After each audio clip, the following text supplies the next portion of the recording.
There's always one who spoils it. In fact, actually, that's not the case. Anfield last night was impeccable. But there was just two or three just shouting out, the inability just to keep quiet for a period of silence, still in the tragic circumstances where 125 people have lost their lives, never ever ceases to amaze. Anyway, it was just the minority, and UEFA and the footballing family paying their respects to such a tragedy from the weekend. You're listening to BBC Radio 5 Live. We're here at Stamford Bridge in our unusual position where we are normally high up on the gantry with a perfect view of the stadium and the pitch, and we are so low down here. We're tucked in behind Zola and Seedorf, and not far as well from the Milan bench. It offers a different perspective as the Dutch referee Danny Macaulay gets the game underway, Matt Upson. It's not the cheap seats though, Dano, is it? To be fair, behind that kind of calibre, can't complain, can we? No. Bit of a letterbox view though, isn't it? It is. As Chelsea in this first half from right to left, and Koulibaly, who a new substitute in his first two games for Graham Potter, of course will be looking to use his experience of playing against the Italian sides from Napoli, but he's given away an early free kick to Milan, which Benacer and Tonali are standing over. Quite a high line from Chelsea in these early stages, just outside the penalty area. It's Tonali who curls it in. James was there to head it out. Bouncing ball, and it will be Dest who overruns it, and Chilwell will just chip the ball up towards Aubameyang. Tried to lay it off towards Raheem Sterling. The other thing is, it's the third game for Graham Potter, and he started with a different formation again. He's renowned for being tactically flexible, and he'll no doubt change it during the course of the game, as so he often does. As a free kick again in favour of Milan. This on occasion it was the Bosnian international Krunic who was fouled in the centre circle. But the perfect time for Chelsea to face Milan, bearing in mind they've got so many players missing through injury. Yeah, and Koulibaly twice there, going in very tight from that left-sided centre-back position. He certainly is a defender who likes to push all the way in. It has to be said, when the ball gets played short, that three centre-back role allows you to go all the way into midfield. He's committed 2 fouls, but it just shows you the intent he's got this evening. He's not going to step off. He's not going to be half a yard off the man. He's going to go all the way in and be as tight as he can. Milan have certainly made a positive start here at Stamford Bridge. That was Leao, helped on its way out towards Dest, the right back on this near side. He plays it forward to Krunic with his back to goal, shepherding the ball away from the penalty area and in front of the main stand, and then back to Benacer, Ismail Benacer, who Arsenal fans might remember from 7 years ago. That was the time when he made his solitary appearance for Arsenal. It was in the League Cup against Sheffield Wednesday. He then left for Empoli and moving away from North London, and now the 24-year-old is he's over 100 appearances for Milan, the Algerian international in the centre of midfield alongside Tonali. But as there it's the Belgian who's gone down, Catalara, getting a little bit gingerly back to his feet. But they're certainly not phased here, Milan. It started very, very well, I have to say. They've took the ball in every situation. Chelsea at the moment can't get hold of the ball, and it's been a really positive start from Milan. Wigan are winning away at Hull City in the Championship. Hull 0, Wigan Athletic 1. Free kick to Milan, 6 yards forward of the centre circle. Tonali to take it, arcs its way in, back header away from Koulibaly. Giroud plays the ball back, and then Touré, the left back, all the way back to Kalulu. Quite a breeze inside Stamford Bridge as well. Those white Milan shirts are rippling. Here is Tomori, Fikayo Tomori, left of the centre circle, and now across towards Kalou. But at the minute it's Milan who are seeing all of the ball, controlling the game at the moment. Possession, I don't think Chelsea have really had it at all. It's gone back to the goalkeeper who goes long, but Chelsea just need a spell with the ball. They need to get hold of it and just get a few passes off. Ball forward early from Kovacic. Aubameyang lays it off. Hit first time! And a very good save by the goalkeeper, Tatu Rashanu. It was to keep out the first time strike from Mason Mount. We saw him for England hit that first time effort against Germany. Here he pops up on the left hand side. It was right footed, it was low, it was curling, and Tatu Rashanu made a very good save. I do like Mason Mount coming off the left there a little bit onto his right foot. He almost hits this ball falling over as Thiago Silva with a really good pass forward straight into Aubameyang, who sets it to Mount. He hits it leaning to his left. In comes the corner, headed out by Giroud. Tatu Rashanu, there was a full stretch away to his left-hand side. Was a good save. I mean, it bounced up a little bit, probably about a yard off the ground, but he was absolutely at full stretch. Yeah, very, very good save. Chelsea looking to try and put pressure on Tomori. Back to Tatu Rashanu. It's only his 16th appearance for the club, the 36-year-old, the captain of the Romanian national side. He joined from Lyon in 2020, and he's only playing because Mike Maignan is out injured. But Chelsea now are coming forward, starting to see a little bit more of the ball. I can tell you Dortmund are leading in Seville. Sevilla 0, Dortmund 1. Now that's in Manchester City's Group G. Manchester City at home to Copenhagen tonight. How have they started? Alistair Bruce-Ball. And it's in. Pattern is already well set. FC Copenhagen have barely had a touch. Lots of City attacking. One shot well wide from the right boot of Joao Cancelo. Man City 0, FC Copenhagen 0. Thank you, Ali. Benacer inside to the dark-haired figure of Tonali. Inside the penalty area. The interference is because we're surrounded by many of the journalists here in the press box, and that was a mobile phone going off somewhere in the close proximity. Are you thinking it's mine? It might have been yours sat on top of the box, then, to be honest. Is that close enough? No, not guilty. No? Not guilty. Causing a technical hitch. I'm used to that look, though. Reminded me of the wife. Here is Dest. You know when you've done something wrong? Here is Dest on this near side. Benacer. Under pressure from Mount. Chelsea have every Royal Blue shirt back behind the ball. 6.5 minutes played. Preston have taken the lead at home to West Bromwich Albion at Deepdale in the Championship, and there hasn't been a goal at the Etihad. Alistair Bruce-Ball. Make it 18 for Erling Haaland. Doesn't miss from there. Joao Cancelo low ball in from the right with his right foot. Haaland with his right foot. Deadly. Hits the back of the net. Manchester City 1, FC Copenhagen 0. He's ridiculous, isn't he, Haaland? Oh, it's just insane. You knew the moment that ABB was speaking there, you just knew what was going to happen, don't you? Incredible. There's been a yellow card shown here, and it is looks like Krunic is the player who's been booked for a challenge on Loftus-Cheek, and Chelsea have taken the free kick too quickly. I mean, I think that is the biggest area of this team this evening of Chelsea, of the selection of Graham Potter, that midfield duo of Loftus-Cheek and Kovacic. That's an interesting combination, isn't it, when you think of Jorginho on the bench, the magnitude of this game, of how badly Chelsea need to win it. And at the moment, Milan, it has to be said, has had really good possession in the centre of the park and all over the pitch, and Benacer is almost dictating play. Do you know the significance of that Haaland goal? No. As Catalara wriggles free for Milan. Out to Leao over on the far side, the left. Oh, and he goes with ease, he stumbles, keeps his balance, then looks to get the shot away. They're appealing for a penalty. The Milan bench down below, as it's picked up by Kepa Arrizabalaga. He looked a threat there, didn't he? He looks a player, it has to be said. I was watching him warm up on this side, and when he came off before the game, he walked over. He looks a physical specimen, didn't he? And he just dropped a shoulder there on Fofana.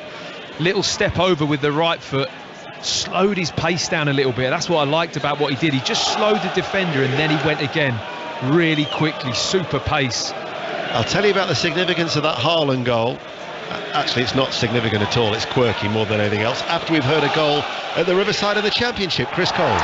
No manager, but no problem for Middlesbrough. They lead Birmingham by 1-0. Chuba Akpom scoring from a corner. It dropped loose, and Akpom was there with his left foot to smash it home. Middlesbrough 1, Birmingham 0. Hull have equalised as well at home. Hull 1, Wigan 1. So today is it's Global James Bond Day. Yeah, I've heard that. And Haaland scored in the 7th minute. 0-0-7. I told you it was quirky. We waited that long for that. You've been building that up. I just want to say, I'm glad you do say Milan and not Milan, though. It doesn't suit a man that goes to Rome for 3 days and only eats cheese and ham sandwiches. Oh, that's hard. To say Milan. That is hard. You can't do that. Listen, when we go abroad, I'm the one who always speaks the lingo. Here is Aubameyang, lays it off towards Loftus-Cheek. I did look, though, to see if there was a number 7 starting tonight, and there isn't for either of these two sides, as it remains 0-0 on BBC Radio 5 Live, and we're in the 10th minute. But it's a lively old game. Cleared away downfield by Kalulu. Flick on by Catalara. Giroud tries to get round the back, cushion header forward by a former Milan player in Thiago Silva. Sterling goes short and square. Kovacic outside the centre circle.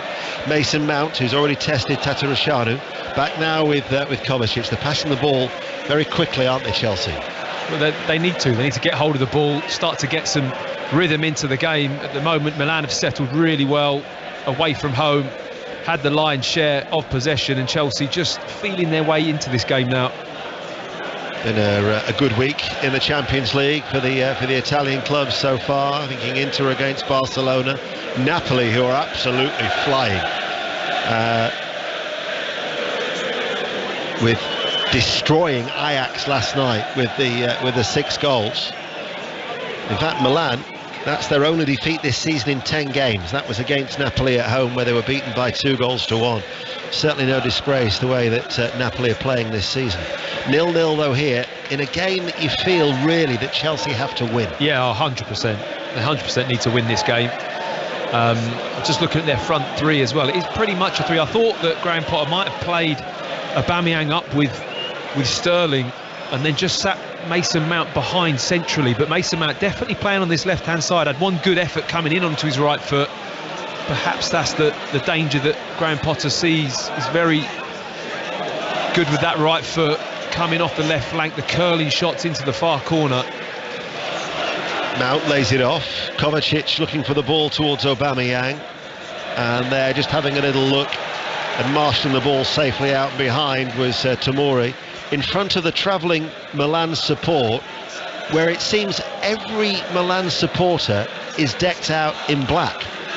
The ultras have travelled in force, it would seem. Certainly the first 2, 3, 4 rows in that shed end to the left-hand side behind the goal of Tatarusanu, and they're in fine voice as well. 0-0, 12 minutes played. BBC Radio 5 Live as we nip back to the Etihad and Alistair Bruce Ball. 12 minutes gone. It won't surprise you to hear all Manchester City 1-0 thanks to the Haaland goal in the 7th minute. Nearly 2-0. Bernardo Silva smashing one against the post. No tenuous Bond puns here as yet. 12 minutes gone. Manchester City 1, Copenhagen 0. I was so tempted to reply to that. I've just self-edited. Good. Throw to Milan, near side. 13 minutes played. Not much movement on this near side for Dest. And then he gets it back from Krunic, tries to go on the outside of Chilwell. He does work over the cross, hooked away at the near post by Koulibaly. Benacer leaping in the air, gets away from Mount, but is forced away from the penalty box, and then it goes back towards Tomori. Now it's with Benacer. Diminutive figure, short cropped hair. Krunic. Return from Catalara went away from him and cleared away by Thiago Silva. But Milan once again very confident on the ball. Leao's drifted into a central area, creates the space for Toure to get forward over on that far side, the left back. And then Leao, I mean, there was talk of what, 80-90 million pounds that Chelsea were willing to spend on Rafael Leao, a 23-year-old Portuguese international. And interestingly, now that he is staying in a more central area, as the ball goes out towards that far side for James, who was caught late. James has stayed down. That was Toure with a foul. It was a poor tackle, very late. He's going to get a yellow card for this. I'm absolutely sure. Reece James is back up on his feet, but he just slides in. He's not going to win the ball.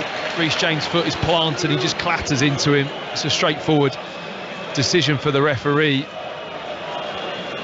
So that's 2 players booked for Milan. Yeah. Toure and Krunic have both got into the book of Danny Macaulay inside the opening 15 minutes, the Dutch referee. Real Madrid are leading by a 0-0 against Shakhtar Donetsk. That's in Chelsea's group. As Sterling scampers away after that ball, and it's put about and out to safety by Tomori for a throw. Celtic earlier in the early kickoff, losing in Germany, Leipzig 3, Celtic 1 is how it finished. You're up to date. BBC Radio 5 Live, also available on BBC Sounds, and a goal kick as Sterling went to ground. Well, one thing I like about this Milan centre-back partnership is both Tomori and Kalulu look super light on their feet, really are moving their feet well, even in possession, dropping off, very efficient, very timely, quick steps, short steps. I mean, it's going to take something pace-wise and movement-wise to beat them at the moment. With the way Chelsea have started the game, they've not had the best of possession. They're not really applying too much pressure to Milan. That's the voice of the former England international Matt Upson, who is with us here at Stamford Bridge on this Champions League night in West London. Like anything in there, Deno, anything down that channel, either side, Kalulu and Tomori just gobbling it up. They're reading the game very well, and they've got the foot speed, and they cover the ground really well. Pierre Kalulu, 22-year-old French defender, a French under-21 international, can also play right back as Sterling holds off Tonali. Drifts out to this near side, the left for Chilwell, midway through the Milan half. His forward ball goes away from Sterling, not kept in play by Kalulu, and it will be a Chelsea throw, almost level with the Milan penalty area. Graham Potter, his first game in charge was in the Champions League, a 1-1 draw against Salzburg. They were flexible that night. Sterling actually was utilised as a left wing back on that particular occasion, but the Austrian side pegged Chelsea back, and they find themselves somewhat off the pace as far as Group E is concerned, and Chilwell unable to keep the ball in play here. By and large, if you win your home games, you'll be there or thereabout for qualification to the knockout stages. But with the return game in the San Siro next Tuesday night, Chelsea ideally would want the 3 points here. They'll be looking for a return of 4 points from these 2 games against the Italian champions. Loftus-Cheek challenged by Benacer, fouled by Benacer, free kick to Chelsea. Did you see Leao a moment ago there using strength?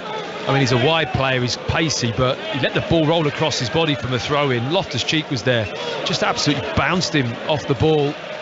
Really aggressive body movement. It looks like he almost goes looking for that contact first. He's an attacking player, but some of the best attacking players, especially in that wide area, that they kind of set the defender off balance early with a bump or a shove. Not afraid to have that physical contact. 4 goals and 7 assists so far this season. Kovacic works it inside.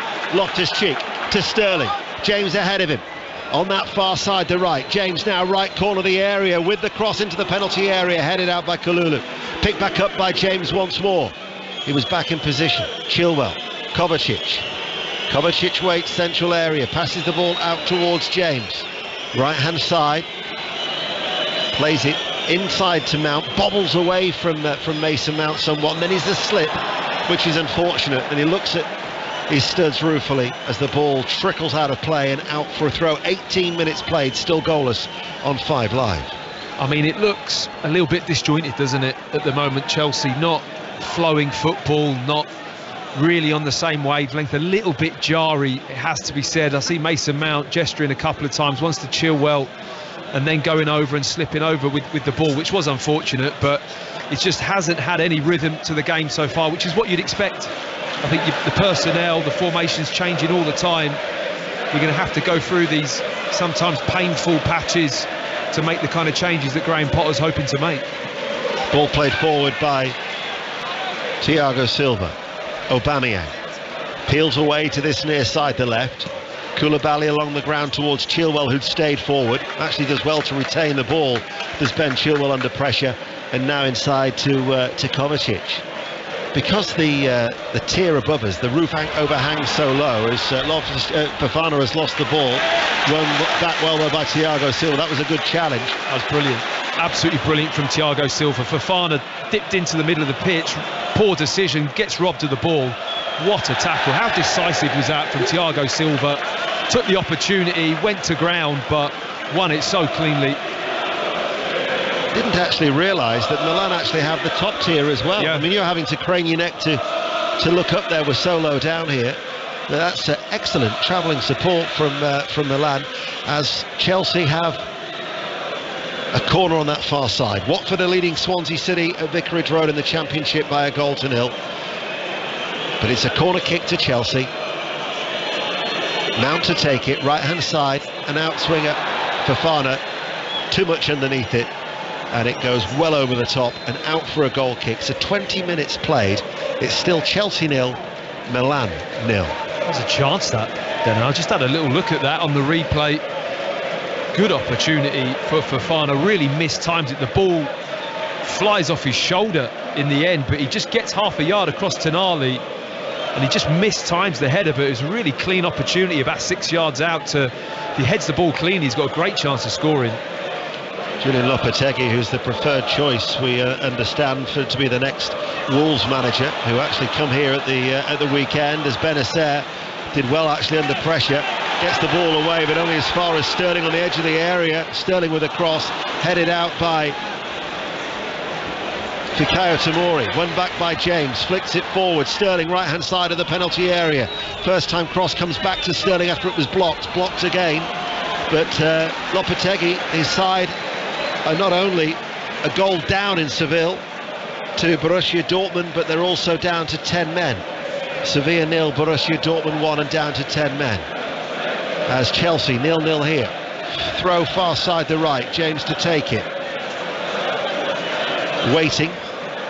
Sterling eventually offers himself, takes it quite high on the chest with Tonali behind him. Appeals for handball, spotted by Danny Mackley, the referee. And so Chelsea now have a free kick right hand side, goalless here at Stamford Bridge. Or for the first time, Milan just making their own problems, really playing the ball short in their box. They've made great decisions so far in this game for me. The areas of the pitch where they've played, the type of passes they've played, yes, it's been possession, but it's been safe as well. For the first time, they just get a little bit tight on top of themselves, on top of the goalkeeper, and have caused themselves a bit of trouble. And now they're defending a wide free kick in a really dangerous position. The three central defenders are all up there. It's going to be a free kick on far side the right. Chelsea playing from right to left as we look. Mason Mount to take it. Left arm aloft, right-footed free kick, and the header coming in from Thiago Silva, tipped over by the goalkeeper Tatarusanu. Second excellent save that the goalkeeper has made. Well, I think you're looking at possibly the weakness of this Milan team. Even though how well they've started, there's been a couple of set pieces gone into the box, and there's been a Chelsea head on it first, and they're not the biggest team, Milan. They've got Giroud, who's obviously very good in the air, but Thiago Silva there just ghosts into an area. Free header completely. He'd be disappointed he doesn't really hit the target. I think it's just going over, but the goalkeeper just tipped it. Yeah, just pushed over by the one hand of Tatarusanu. Out-swinging corner kick. Thiago climbs high again. Thiago Silva took a deflection and ran wide. Judging by his reaction, you got the impression that was on target. Yeah, it's a good, better header, heads it down, but again, third set piece in the row, so Chelsea header, and it's almost unchallenged from Milan. And in front of the baying supporters of Milan, Chilwell to take an out-swinging corner on this near side the left. Still 0-0. Chilwell delivers it now, and the header comes in, beaten out by the goalkeeper. Bit of a scramble. Aubameyang is there. Loftus-Cheek is there, and so is Wesley Fofana. And Chelsea take the lead after a scramble. 23 minutes played. Loftus-Cheek couldn't dig the ball out, but he did run it towards Fofana, who guided the ball in, and Chelsea have the all-important breakthrough goal. It's Chelsea 1, Milan 0. Well, how many times is it going to be a Chelsea head on a set piece? Milan really settled into this game, but they've let themselves down in that department. They just haven't competed anywhere near well enough when the ball's in the air. Thiago Silva winning 3 headers in a row from corners, and that last one there just powers it in towards the goalkeeper. There's such a melee in the box, there's bodies everywhere. The ball's ricocheting. Not the greatest of saves from the goalkeeper. I felt he could have saved it, but he parries it back right out into the 6-yard area. It's poor handling for me, really poor handling, and I just think it's just simple for Fofana just to stroke the ball in the bottom corner, but so disappointed for Milan. He almost took it away off the toes of Loftus-Cheek, but not many inside Stamford Bridge will care about that. Chelsea lead by a 1-0. Manchester City, Copenhagen. Ali. Manchester City lead by a 1-0. 20 minutes left in this first half. Erling Haaland with the goal in the 7th minute. Since you were last here 10 minutes ago, Copenhagen's keeper Kamil Grabara has made 5 saves, 3 of them absolutely top draw. Gundogan, Mahrez, Grealish all denied. Haaland twice as well. 1 header straight at the keeper, and the other one almost took the keeper off his feet. Such was the power of the shot. Manchester City 1, Copenhagen 0, but Manchester City could have had a bucket load here. And also in the Champions League, Messi scored for Paris Saint-Germain. Benfica 0, Paris Saint-Germain 1, and that is in Group H. What about free kick will go against Chelsea? Chilwell and Kalulu just involved a little bit of a pushing and shoving. Danny McAleese quickly on hand to say cut that out. We'll go to the Riverside in the Championship. Middlesbrough, Birmingham, Chris Coles. 5 minutes to play in the first half. Middlesbrough still have a 1-goal lead over Birmingham, but we should be level. Scott Hogan squandering a glorious opportunity. Calamitous back pass from Anthony Dijksteel, and there was Hogan all on his own inside the penalty area. His left foot shot well saved by Zach Steffen in the Middlesbrough goal, but Hogan really should have scored. Middlesbrough 1, Birmingham 0, 4 minutes to play until half-time. You're listening to BBC Radio 5 Live, also available on the BBC Sounds app, and 5 Live final score through the red button and the iPlayer tonight as well, if you so wish. And George, our producer, has just given me an interesting fact. Now, this is interesting rather than quirky. Is it as good as your 007 one? Actually, I think you'll find it is. Yeah. Although this message might self-destruct in 5 seconds, or is that Inspector Gadget? Anyway, Julian Lopetegui listens to the 5 Live Football Daily to improve his English. So George says he can listen to Matt Upson tomorrow. Oh, that's a privilege, isn't it? I mean, I thought you were going to say to improve his knowledge then for a moment. I thought surely not. You'd be picking up all sorts of tips from you, Dano. Here is Reece James forward. The 5 Live Football Daily, as it did last night, will have reaction from the 2 Champions League games, and who knows as well, maybe a sprinkling of the Championship reaction too. You'll be able to download it from your usual outlets. 27 minutes played, 5 Live, Chelsea 1-0 up. Mason Mount, Chilwell. His ball goes inside, and it was just hit first time from the left touch line and went straight through to Tatarusanu, the Romanian goalkeeper. Is it me, or is Graham Potter looking a little bit smarter, Deno? Do you not think, since the Chelsea move? He's got a nice jacket on, nicely cut, isn't it? It is nicely cut. Yeah. Very suave in the technical area. Well, they've probably picked it up off the King's Road. Maybe. Tatarusanu goes out towards Kalulu, first time, gets the return ball back from Dest. Did you stop off there on the way here? Here is Benacer. I can feel you giggling to yourself with that cramped in here. Sterling turns on the halfway line. James stands still. Ball inside. Loftus-Cheek. Outside of the boot. Hits it across towards Chilwell. Kovacic. Koulibaly forward now towards Mason Mount, popping it off, laying it off, keeping it moving. The blue of Chelsea, who lead by a 0-0 through Fofana's first goal in what just is his 4th appearance, as Kovacic steps forward, looking towards Aubameyang, stopped by Tonali, headed away by Dest, the right back. Loftus-Cheek, well, he tried to play it early, it was around knee height off his right foot, and it goes well behind Reece James and out for a Milan throw, as Real Madrid have got a second goal at home to Shakhtar Donetsk. So Real Madrid 2, Shakhtar Donetsk 0 is a latest score in Group F. Celtic losing in Germany. The other earlier game was Salzburg beating Dinamo Zagreb by 1-0. Certainly make it very, very interesting if Chelsea were to get the win here. You'd have Salzburg 5 points, Milan and Chelsea both on 4. As the cross comes in, Mount goes to hit it just inside the penalty area, right-footed. Central area, it was blocked. I think he was wheeling away. I think he liked the feel of that connection. But Milan got the block in and they clear. Giroud heads it on. And then trying to meet it was Krunic, and he runs the ball out of play. Top class play from Reece James, brilliant 1-2, little triangle, got him behind, and the cross was absolutely superb. It reminded me a little bit of the goal he scored for England, Mason Mount. Similar kind of position, wasn't it, with that right foot, just trying to sweep the ball into the goal with power. May well have gone in, but it hit a defender on the way there. I'm not sure if it was on target, but lovely play from Chelsea, really slick. Well, he's yet to score for Chelsea this season, but of course that goal against Germany will have done his confidence the world of good as Thiago Silva hooks the ball away, comes back towards the centre of Chelsea's defence, and then up in the air it's cleared once more.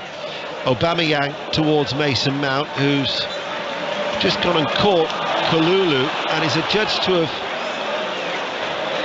fouled the Milan central defender, and Danny McAleer has given a free kick to Milan, left of the centre circle on the halfway line. Half an hour played, and half time in the Scottish Premiership at Rugby Park. Kilmarnock 1, St Johnstone 0. Millwall have equalised at Rotherham in the Championship. Rotherham 1, Millwall 1, and you're up to date with the goals as they go in.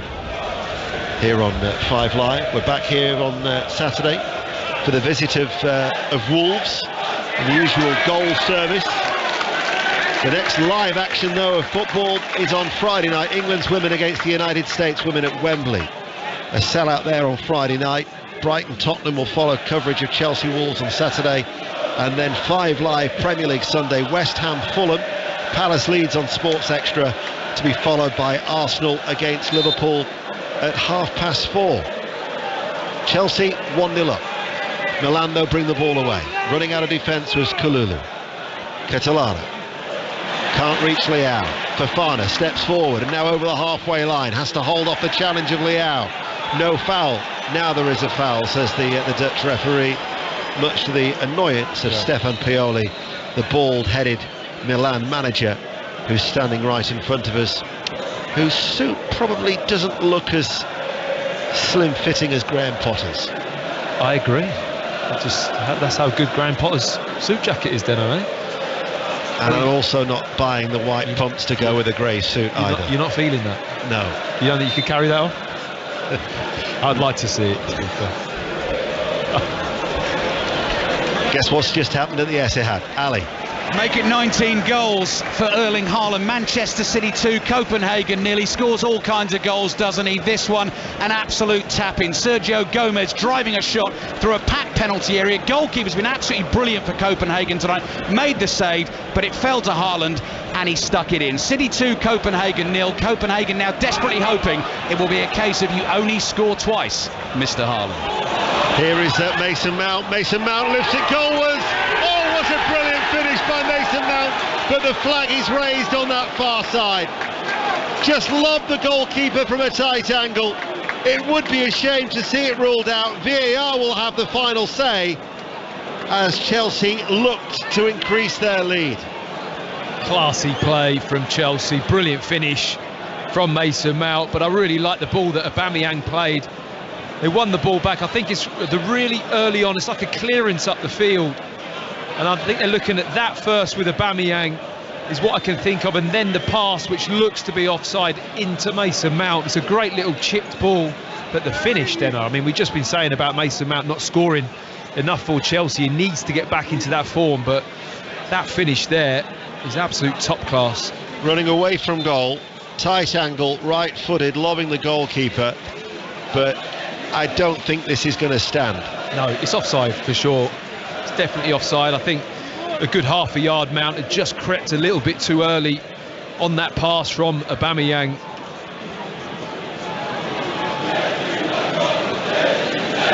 And there is a stoppage in play at the moment because Fofana is down and getting treatment. So whilst the goal has been ruled out for offside, we will go to the Riverside. Middlesbrough, half-time, Chris Coles. It is half-time, yes. Middlesbrough lead Birmingham by 1-0. A decent start to life post Chris Wilder. A half Middlesbrough have dominated for most parts. Birmingham, though, have had their moments. The game's only goal midway through the half. A third of the season for Chuba Akpom, smashing a loose ball from a corner into the roof of the net. Scott Hogan wasted Birmingham's best chance, inadvertently found by a Borough defender in the box. His weak shot easily saved. But they carry enough of a threat to suggest they can still take something from this game. Middlesbrough 1, Birmingham 0 at the break. Thank you, Chris. As for Alistair Bruce Ball's James Bond little gag, I think we should say never again.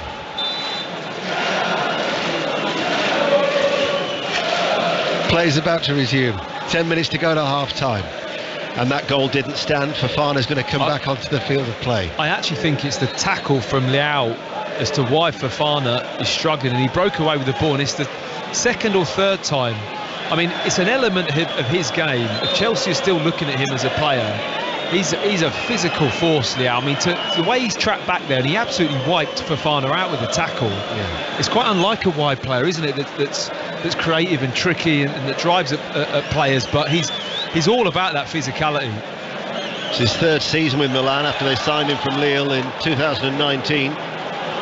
14 goals last season, 31 in 124 altogether. But Portuguese international as well, so we're seeing a lot more of him at the World Cup, which is, would you believe, something like 46 days away. Talking of World Cups, there will be 4 World Cups on BBC Radio 5 Live between now and Christmas, starting on Saturday with the Women's Rugby Union World Cup. The Rugby League World Cup in England starts next week, along with the T20 and the cricket from Australia, and then we've got Qatar as well, as Juventus are leading Maccabi Haifa by 1-0 in Group H. Juventus are 1-0 up there in Turin. Paris Saint-Germain still lead Benfica by 1-0. No other goals to tell you about. Chelsea here 1-0, and Fofana has gone down again, which doesn't bode well. No, and I think Trevor Chalobah now has had the nod from Graham Potter. He's just stripping off on the bench to come on, because Fofana, the challenge is Leao tracking back. He leant right into him, and I think he's just landed funny and almost jarred his knee, Fofana. The pressure, he tries to get his arm across him, Leao. I mean, he's a bit of a beast, isn't he? His upper body really strong, leans into Fofana, muscles him across, but he didn't land very nicely on his leg. It almost jarred as he put his foot into the ground, and he's now hobbling off the pitch. Well, the goal scorer for what is a bittersweet night for Wesley Fofana is at least able to walk off the field of play, but he needs some consoling from his teammate Ben Chilwell. It was his left leg that he broke when he was at Leicester City. It's his right leg that he's jarred here. Yeah, it didn't look very nice, and it's one of those where you can cause a bit of damage or just unsettle, the whole joint with that type. It's almost like the force went through it and he wasn't quite balanced. He was off balance, and just really unfortunate for him. He'd had a decent start to the game. Obviously got his goal. Be really disappointed he's got to go off. So Trevor Chalobah is going to come on to replace Wesley Fofana, as we have 7 minutes to go to half-time. So Chalobah is on for only his second appearance of the season. Made just his solitary outing against Leicester City. So he comes on to the play on the right side of that 3-man defence for Chelsea, who lead by 1-0. Now Krunic holds off the challenge, edge of the area, looking for Dest ahead of him. Flags up on this near side. They weren't happy for the earlier challenge on Giroud, the Milan bench in front of us. Now that's something that we don't get from when we're high up in the gods here at Stamford Bridge. You get a real appreciation of the feeling in between the two dugouts, and indeed Kovacic has been shown a yellow card for that foul on Giroud. Yeah, I mean, it was a bad tackle. It got a real kind of ooh response from the crowd, and it was very late. Went to ground early and just upended Giroud. Referee played the advantage because Milan were in a decent attacking position, but the moment the ball went out of play, went straight for the yellow card for Kovacic. Kepa Arrizabalaga all in orange away towards our right hand side. His clearance though is goes straight towards Milan, picked up by Ketelara with the throw towards Leao, lifts the ball up down towards the corner flag over on that far side. Ketelara inside, Tonali loses the ball, Loftus-Cheek tries to bring it away, momentarily lost it, helped out by Mason Mount, and Chelsea play the ball back towards James, and then they get the ball away from danger as there's been another goal at Manchester City. Alistair Bruce-Ball. Yeah, this game is done and dusted. Manchester City 3, Copenhagen 0. This one's an own goal from centre-back David Kochalava. Sergio Gomez, his shot took a double deflection. I'll tell you what, if the defender hadn't put it in, you know who was behind him to stick it in, it would have been Haaland. It was an own goal. City 3, Copenhagen 0. Well, they're in a very commanding position now, aren't they? 3 wins out of 3 and 8 points clear with 3 games to go. They've got the return game in Denmark next week, so before they have any return matches against Borussia Dortmund away and Sevilla at home, Manchester City, you would think, would have probably already qualified next week. As Sterling inside to Loftus-Cheek, the return ball towards Sterling. James almost gets in his way. Sterling though still holds onto the ball, right corner of the area with his back to goal, plays it back out towards Reece James. And Chelsea leading by a goal to nil. Forward ball, Kovacic to James, cries of shoot, edge of the area, plays it to Sterling, back towards James, a lazy little dink in from the penalty area, headed out of play. It goes for a throw to Chelsea, far side the right, who lead 1-0. Another nice little passage of play from Chelsea. There's been a few of these in this first half, especially on that right hand side involving Reece James. Been very good in an attacking sense, but every now and then you just see them get into their groove, don't you? Like the confidence starts to build. It's been very much that kind of half for Chelsea. Didn't start off particularly great, but as the game's gone on, they've just got better and better and looking far more in control. I mean, Milan have been good outside of both boxes, haven't they? They haven't created a lot of chances and haven't defended their own box that well, especially on set pieces. So that for me has been the big difference in this game so far. Well, Kepa hasn't had a shot to save yet, has he? Nothing. Talking of getting better and better, that could apply to Jude Bellingham. Yet another goal for him in the Champions League as against the 10 men. Sevilla are now 2-0 down. So Sevilla down to 10 men and 2-0 down to the German side, Borussia Dortmund. So both City and Dortmund handily placed to progress from Group G. We have 3.5 minutes to go to half-time here on BBC Radio 5 Live at Stamford Bridge, where it's Chelsea who lead by a goal to nil, looking to extend their unbeaten run to 9 games here at Stamford Bridge. Ketelara, tall, fair-haired, Belgian international, had been linked with a move to Leeds United, but instead opted for Milan from Bruges, signing a 5-year deal. As that was a foul by Benacer on Sterling, and in fact Tomori has just talked himself into the book of Danny Macaulay. Clear sign of dissent from Fikayo Tomori, and so he now is shown a yellow card. Well, I think he's took the yellow card for Benacer, if I'm honest, unless the referee's going to book him as well, because that for me was a certain booking from Benacer. Sterling's passed him. He's dropped a shoulder, gone past him, and he's just dragged him back from behind. It's a nailed-on yellow card, and Tomori steps in, unloads on the referee, and I think he just took his focus off Benacer and just went all to Tomori. So Benacer owes him a favour. Certainly, I think Billy Reid, the assistant to Graham Potter, was making that point as well to the fourth official. Should have been a double booking, shouldn't it? Yeah. Here is Benacer playing a short square ball, left of the centre circle inside his own half, and back now with Tomori to Kalulu, who is under pressure from Mason Mount. The Italian supporters in making the noise away towards our left. 2 minutes to go. Ketelara turns, Tonali is ahead of him, 6-yard pass forward. Krunic, Dest plays the ball back. Milan in their white shirts and shorts and black socks, playing from left to right here on BBC Radio 5 Live. Dortmund have got a third as well. Sevilla 0, Dortmund 3. As now it's with Leao, accelerates on that left hand side, and in the end It was just marshalled very, very well out for a goal kick by Chalobah. Well, he just he does his step over too far away from Trevor Chalobah. I mean, that's the belief that this fella's got with his pace, isn't it, and his strength, because he was 2 metres away from Chalobah when he did the step over. If he just drew him a little bit closer and slowed him down and then did it, I think he would have just got round the outside of him. But he's got super confidence, isn't he? Just really direct. You can tell he's enjoyed himself. There's been a goal in Lisbon. Benfica 1, Paris Saint-Germain 1. So Benfica have equalised as the Champions League matches, the first half's drawing to a conclusion. We have 60 seconds of normal time remaining here at Stamford Bridge, where Chelsea are doing what they had to do. However, they were 1-0 up against Salzburg in the previous match at Stamford Bridge. Dropped off a little bit. Salzburg then got a little bit more confident as the second half wore on and were able to get something from the game. So there'll certainly be no complacency from Chelsea, particularly against this talented Milan side, as the left back Balo Touré, is Senegalese international, is down over on that far side. And it's going to be a Milan free kick.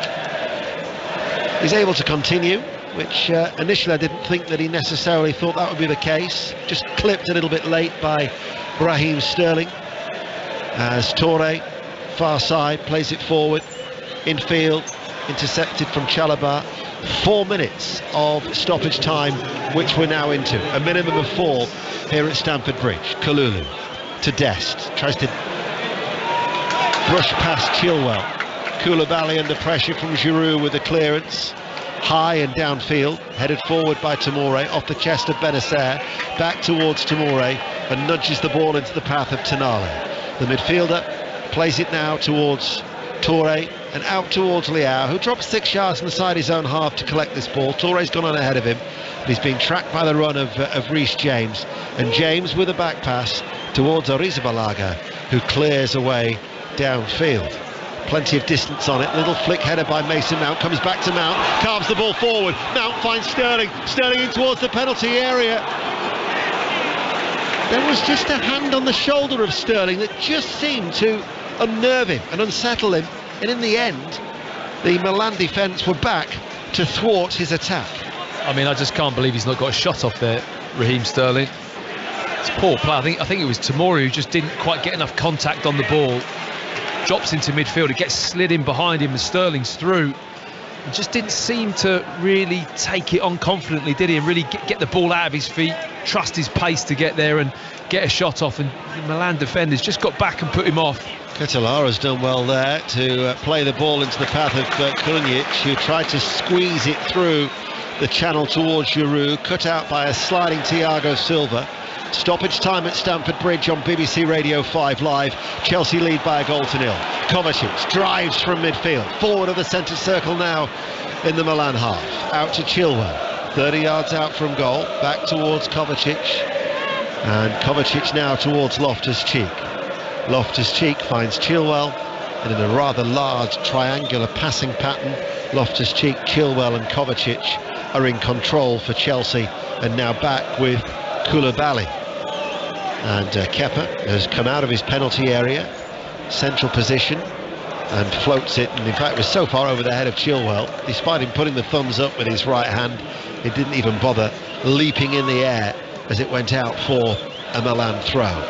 But if it wasn't for Tatarusanu, the Romanian goalkeeper, Chelsea's lead would be far greater than 1-0, as Tonali looking for a ball over the top towards Giroud, but it's drifting away from him and out for a goal kick. He's not had a kick, Giroud, has he?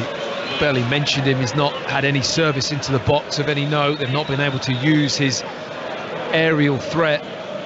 And I must say, I mean, I've seen Thiago Silva a couple of times now in the last 2 or 3 games, and he is playing exceptionally well.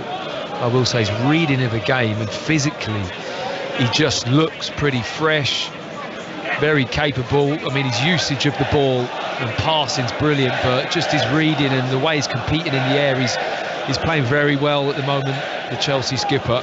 Hard to believe he turned 38 last month. Incredible, isn't it?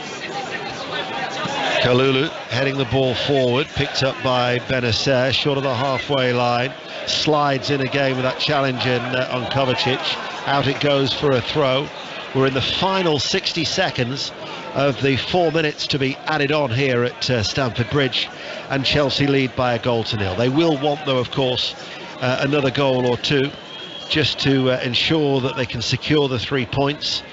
But after Milan had started well, there haven't been too many scares from the Italian champions. However, Leao, who's always a threat, dances his way in towards the penalty area. Good save by Catalara, and then it comes out to Krunic, and he has ballooned the ball left-footed from about 8 yards out.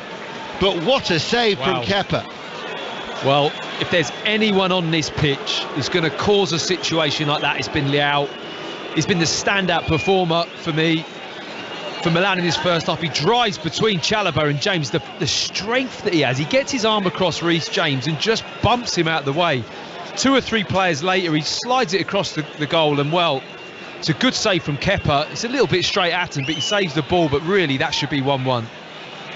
That was a glaring miss from Krunic. They almost tempted fate. As now with a corner kick, Tonali to take it. Thiago Silva, and then Loftus-Cheek gets the ball away. But what made the save equally impressive is that he's had very little else to do, so his concentration levels absolutely spot on. Yeah, no, I agree with that. I mean, he's had nothing, like we were just saying before that chance, that there've been no threat in the box. In fact, in both boxes, defensively and in the attacking box, that's what's let Milan down so far in this game. They started the game very well, in control, plenty of possession. I like the way they're moving the ball through the midfield. Leao's looking a constant threat, but the moment those set pieces came in, they just couldn't cope, and Chelsea, Thiago Silva and Fofana took full advantage. If ever there was a warning sign, that is it for Chelsea. But they do lead by 1-0 thanks to Fofana, who has since left the field of play. But here at Stamford Bridge, half-time, it's Chelsea 1, Milan 0. I knew you were going to do that. Chelsea need to get more set pieces, don't they? And the Italian side, as I shall call them, Matt, need to get the ball to Leao as much as possible. Oh, I mean, it's the first time I've seen him live, chappers, and I can see why Chelsea tried to take him. I mean, he's been outstanding physically. You know, you think about players that suit the Premier League in terms of pace and power.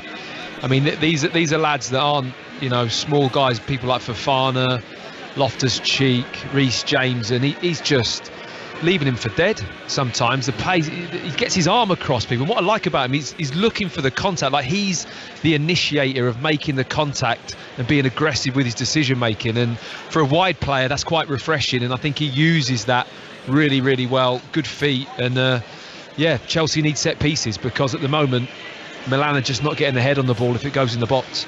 Yeah, but Milan as well, Asmir, can't get Giroud into the game, can they? You know, Chelsea looks slightly more fluent in going forward than the Italians. Yeah, they really do. I mean, you can see that the Chelsea squad is slightly ahead of Milan in many different aspects of the game. Milan, a lot of injuries, players, especially in the middle of the park, that usually get on the ball and probably link up that play between the defenders and the striker, obviously in Giroud, and that leads to no service. So, you know, I think they're a little bit reverting to having to defend, and then counting on players like Rafael to do the business on a counter-attack. I mean, he's an incredible talent, someone who's got that pace, who can make something out of nothing. But at this moment in time, you know, Chelsea have definitely started a little bit slow, but certainly grabbed control of the game, and you know, besides that chance at the end, were fully deserved 1-0 up. Ian, regretting that James Bond stat thing you did at all? I regret many things that I say, Mark. Is that a yes? I don't think you ever admit to any mistakes. Okay. Yeah. All right. Could do all. There's lots of stuff I could say there, but I won't. Let's just move on. Alistair Bruce Ball at the Etihad, where there are no errors at all as far as City are concerned. No, I mean, 3-0 at half-time to Manchester City against the Danish champions FC Copenhagen. Such a one-sided first half, Mark. It's sort of barely worth describing in terms of a football game. It's just total and utter domination. I mean, it's probably worth just doing some more Erling Haaland numbers, which we seem to do with every single game. So 2 goals in this game. This is his 12th appearance for Manchester City. That's 19 for the season. In terms of the Champions League, 22 appearances for Salzburg, Dortmund and City, and he's already got 28 goals. And when he'd scored his second in this game, he'd had 9 touches. 4 of those were efforts on target. 1 nearly took the goalkeeper off his feet, and he'd scored the 2 goals. The first one, just looking at the replays, comes from a low cross from João Cancelo. He was actually a little bit lucky, and the cross took a deflection right into his path. But I mean, the strike was of such supreme confidence and form, with his right foot right into the corner. Goalkeeper didn't have a chance, was wrong-footed.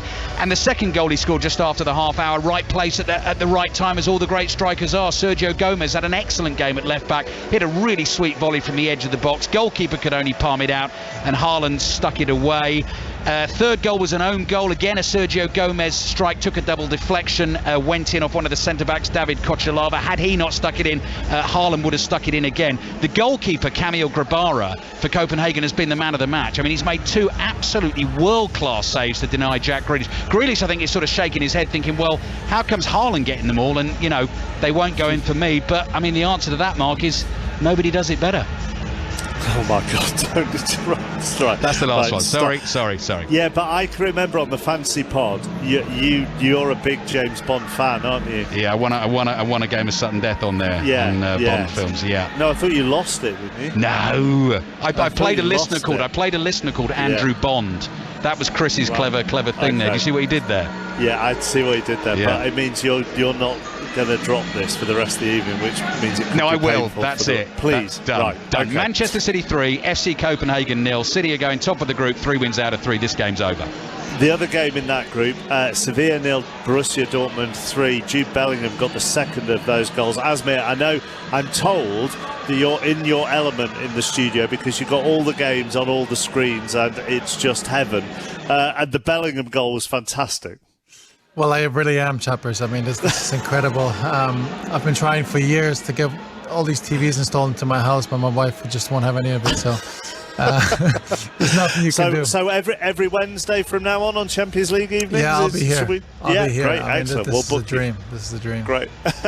Bellingham's goal was good, and Messi's goal was good for Paris Saint-Germain as well. Gosh, yeah. I mean, Jude Bellingham. I mean, can we say he's the best young player in the world? I mean, he could make them. You know, his move next summer or whenever it comes could be the most expensive of all time. I mean, he's an absolute special talent and player, and he's putting it all together. And his goal tonight was full of class, just as Messi was. The whole PSG move was incredible from back to front, and then Messi puts on the finishing touches and curls in the top corner. Does. Beautiful goal from just outside the area that, as Asmir said, he killed into the top corner. But Paris Saint-Germain are level at half-time.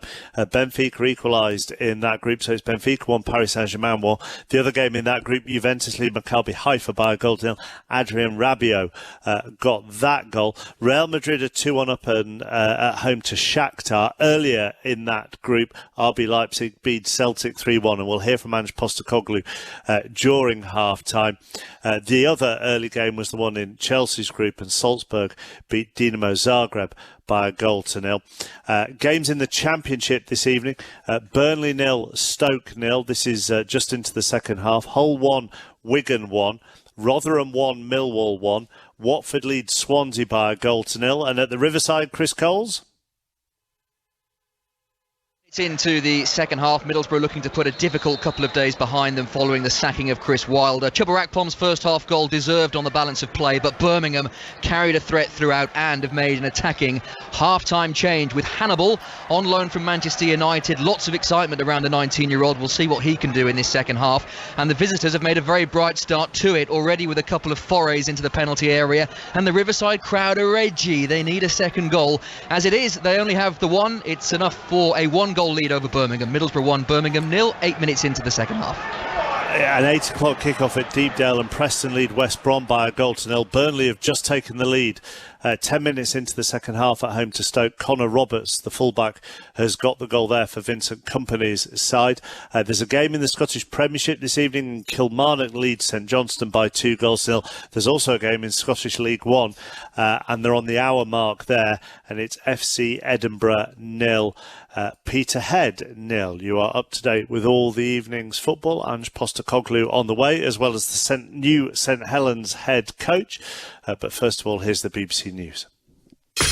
Listen on BBC Sounds. This is BBC Radio 5 Live.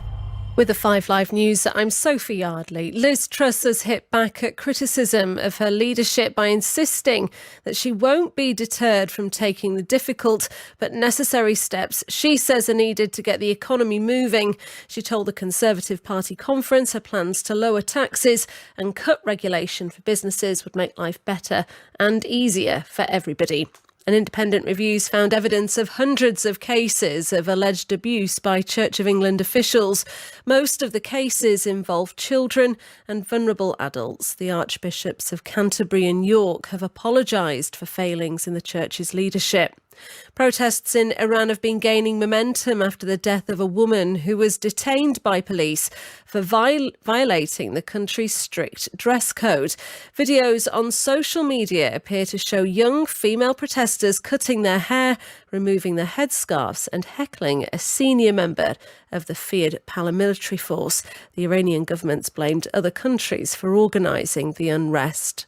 Alec Baldwin's reached a settlement with the family of cinematographer Helena Hutchins after she was killed on a film set when he fired a prop gun. Filming of Rust will continue in January, with her husband on board as executive producer. And Primark will reintroduce women-only fitting rooms. The company said mixed gender options will still be in place in most of their stores, alongside female-only spaces. This is 5 Live Sport with Mark Chapman. Whilst we were listening to the news, Swansea equalised at Vicarage Road in the Championship, so it's Watford 1, Swansea 1. Chelsea lead Milan by a goal to nil. Second half on the way. Celtic remain bottom of Group F with 1 point after they lost 3-1 at RB Leipzig. Here's Ange Postecoglou. Yeah, disappointed at the outcome, obviously, and I think for the most part we matched it with them. We were aggressive and created some good opportunities. Obviously, they got the goal in the counter attack, but I felt we had some really good chances in the first half, well in the game. Scored a good goal to get level, and we just got a bit negative in our mindset after that, and especially with the ball, and sort of invited pressure, and you can't give away goals like that at this level, and we paid the price, and then sort of momentum sort of went with them after that. For us to sort of get over this hump of being a good side and having results is just having a really stronger belief in mentality, but it's not easy to do because that comes with experience, and for all these guys, this is a new experience for them. So, but there are lessons out there we can learn and hopefully put into place. Talked about the rugby and the boxing earlier. Let's talk about the rugby league news today. Paul Wellens has been appointed as the new head coach of St Helens on a 2-year deal. Paul joins us now. Evening, Paul. Congratulations. Yeah, evening, chappers. How are you? I'm very well. This must feel very, very special to be in charge of your hometown club that you graced for many years as a player.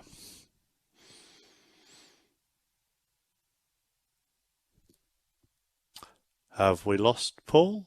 No, sorry, I got you back there. I just dropped out for a minute. Sorry, you're back. I say it must feel very special being it's your hometown club and you graced them for so many years as a player. Oh yes, it's obviously a very proud moment for me. I've had a long affiliation with the club, and being a young boy, stood on the terraces at Knowsley Road. Obviously, I progressed through the academy ranks into the first team and represented the club for a long time as a player. But for me to get this opportunity, the opportunity to lead the club is probably the pinnacle for me. When I got into coaching, I had ambition straight away to be a head coach, but realised that there was a bit of a journey and he needed to go on and equip himself with all the necessary tools that you need to lead a club like this. And I feel I'm at that point now, and I'm really excited about the challenge. You've had some phenomenal teachers, haven't you, along the way to pick stuff up from?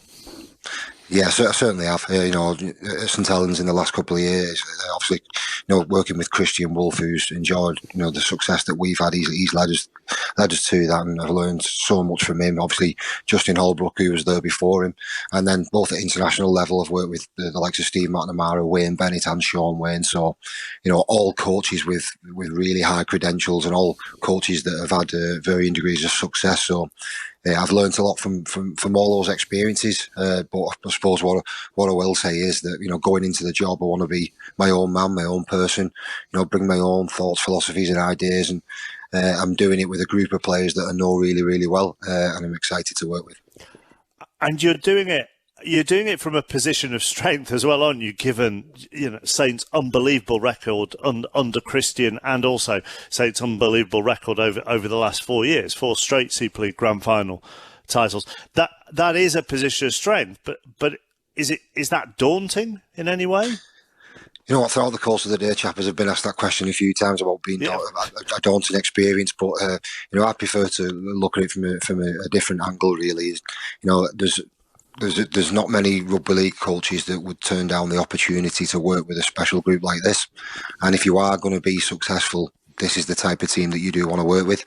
I think, being at St Helens throughout the course of, for all my professional career, I know that every year this club starts with a goal to be the best that they can be, and to be winning titles and competing in big games. And that'll be no different next year, regardless of whether we've won the last 4 Super League titles or not. So I'm excited by that challenge, and we have an opportunity to, further, cement our place in history as one of the teams, greatest of the Super League era. I'm really pleased for you, Paul. Congratulations. Wish you well with it. See you soon. Thank you. Paul Wellens, new head coach of St Helens. Right, back to Stamford Bridge matinee.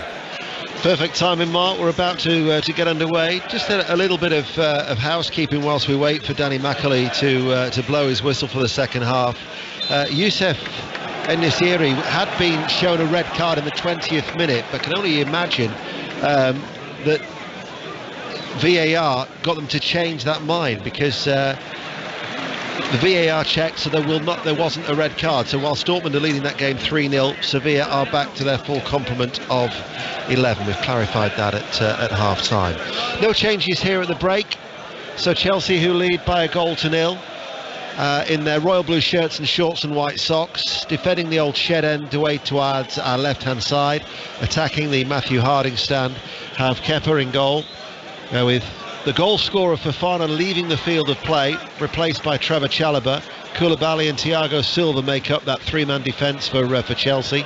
Reece James is a right wing back, Ben Chilwell is a left wing back, Kovacic, Loftus-Cheek and Mount behind Sterling and Aubameyang. As for Milan, in their white shirts, white shorts and black socks, Tatarusanu these in goal, a back 4 of Dest, Kalulu, Tomori and Toure, Tonali and Benacer in the midfield, with Krunic on the right, Leao on the right, Ketelara in behind Olivier Giroud. Ball hoisted high out towards that far side as Chelsea are on the attack with Mason Mount. Mount coming forward now, lays it out towards Chilwell, plays it to the edge of the area towards Raheem Sterling. The return ball to Sterling off the chest and then just snuffed out by 2 Milan players, picked up by Tatarusanu. There's been a change though at the Etihad. Alistair Bruce Ball. Yeah, just a really quick one, Ian, to say 7 minutes into the second half here. Manchester City 3, Copenhagen 0. We're still a little ahead of you. Erling Haaland has not re-emerged for the second half, so he does get a rest. 2 goals tonight. He won't get the hat-trick, replaced by Cole Palmer. The first thing Cole Palmer's done since coming on is very nearly bend one into the top corner. Grabara again making a wonderful save for Copenhagen. City 3, Copenhagen 0. Doesn't have enough room for any more match balls, I wouldn't have thought, does he? It's a bad night for him, isn't it? Juventus 2, Maccabi Haifa 0 is the latest score in the Champions League. What about Middlesbrough-Birmingham, our featured game in the Championship? Chris Coles. Middlesbrough's lead over Birmingham is a fragile one. They do still have a 1-goal advantage, but it's all Birmingham in this second half. Emmanuel Longello, the left-back on loan from West Ham, has very nearly equalised. A free kick from 25 yards out, tipped over by Zach Steffen, but Birmingham knocking on the door. They still trail Middlesbrough by 1-0, 64 minutes played. You're listening to BBC Radio 5 Live. We're here at Stamford Bridge. Also, of course, available on the BBC Sounds app as Tomori. Just 27 appearances and a couple of goals during his time at Chelsea, as he returns here to Stamford Bridge, no doubt with a point to prove. However, he finds himself and his Milan colleagues a goal down. I just want to say the start that Thiago Silva's made in this second half has been absolutely world class. I mean, we talked about Giroud not getting a lot of the ball, but one was hoisted early, and it was the type of ball that, you know, Olivier Giroud is a fair bit bigger than Thiago Silva. I'm just looking at them now next to each other. He's probably wider, taller, but the way Thiago Silva kind of stepped one side of him, came round the back, went the other. He didn't know where he was, and it just unsettled Giroud. Jumped, got his leap early, punched the ball back, won the header, and then he pinged a diagonal straight across the pitch. The ball that got hoisted wide, and it was just two pieces, Deno, of just absolute world-class play, and very subtle but top quality. Penalty at Manchester City, Alistair Bruce Ball. Which Erling Haaland would have taken. I wonder where he's watching it from. Riyad Mahrez, not scored this season, is going to take it. Laporte was fouled while he was trying to head in a corner at the far post. Here's Mahrez with his left foot, brilliantly stuck away. Manchester City 4, FC Copenhagen 0. The goals as they go in on BBC Radio 5 Live, and now here there is a free kick to Chelsea, which Danny McAlee has given, because it was Reece James who was fouled 10 yards in from the right touchline. Which is Tomori. James had chopped inside, and Tomori just dangled his right leg out. It does well not to get a yellow card, actually, and I think both of them have hurt themselves. Maybe Tomori's come off a little bit worse, but just a real kind of lazy tackle from him. Saw that James had gone past him and just tripped him up. Sevilla have got a goal back. Sevilla 1, Dortmund 3 in Manchester City's group. 5 minutes into the second half, Chelsea lead by 1-0. They will want to add at least another goal. They've got a chance with this set play, haven't they? Mason Mount with his right foot able to whip the ball into the box. Milan are pretty deep, actually, just about level with the penalty spot. Mount with that free kick in from the right, and then Chalobah, who wound himself up for the acrobatics, and he skied it. He scored a terrific goal, an absolute beauty against Crystal Palace on the opening day of last season. That would have topped that one if it had found the back of the net, with a very ambitious effort. It was goal of the season if that went in, wouldn't it? It was like a overhead kind of side-on scissor kick off of a free kick on the edge of the box. It would have been some goal. Tatarusanu to Tonali, takes it in his stride but runs into trouble. Mason Mount running back, and Chelsea have it. Now Thiago Silva's gone down there. I think he's been caught by Giroud. So Danny McAlee will have a look. Don't think there was any malice from Olivier Giroud. No, but it was just Thiago Silva again. Reading that play, he's half a yard ahead of Giroud every time. He's not had a kick, Olivier Giroud, and you keep thinking, well, he hasn't had a lot of service in, but this guy has just read everything. He gets to the ball first, and I think he just catches him with his forearm. He's almost holding his left shoulder or neck, Thiago Silva, after that contact. It's a bit accidental, but he's just reading it and stepping in. He's got the sharpness in his feet and physicality to be able to react quick enough, because you know the speed at which he sees things developing is pretty impressive. Hull City have come from behind. They lead Wigan Athletic 2-1 now in the Championship. You're right, it was his left shoulder. The body of Giroud just forced it back a little bit. Milan have got a couple of substitutes warming up right in front of us as we sit in our temporary position here at Stamford Bridge, low down, exactly on the halfway line. Probably about, 10, 12 rows back from the bald-headed Stefan Pioli, who turns 57 in fact later this month, the coach of Milan. Runners-up in his first season, and then the first title for Milan in 11 years, since in fact Thiago Silva was playing there back in 2011. And here he is against his former side and marshalling that defence ever so well. 7 minutes into the second half. Milan with a throw. Touré is on the outside of Reece James. No foul. James to Ruben Loftus-Cheek. Showed too much to Benacer. Aubameyang with a layoff. There was Kalulu. Back now to Dest, the American international, who will probably every chance be lining up against England in the World Cup in Qatar.